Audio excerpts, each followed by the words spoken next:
13 naman, parang wala na naman yung basura na lang yan nandun eh. Pwede na yung tanggalin. Pwede makapasok doon sa may 13, 14. Saka doon sa may 12, 13. Pwede rin yata doon eh. Pwede pa kasi nagpe-prepare pa naman doon ng kalsada. So pwede makapasok ang dump truck doon kung kailangan.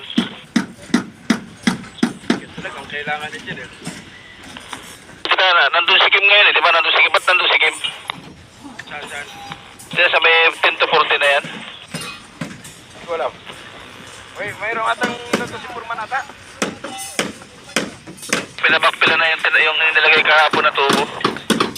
Building 17. This is building 17.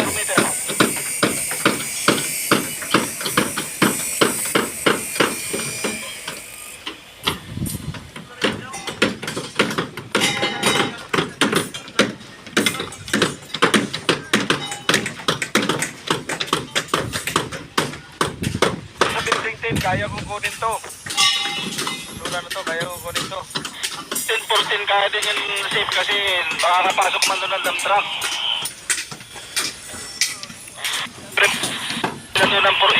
Yung kalsada na 41 meters, yung remaining na 41 meters sa kanan. So pwedeng pasukin pa yun.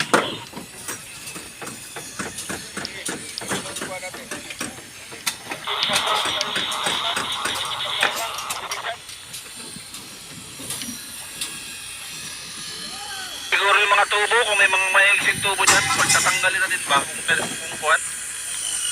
Oo, kaso napauna ko pa doon sa taas. Saglit. Isipin ko muna. Sige. Sali! Sali, baliw ko ni Alex kami, Alex daw. Nasa Alex din ha. Baliw ko be. Sorry ako sa radyo. Si Alex, sir. Mabay pa istorya ka rin ninyo. Sir.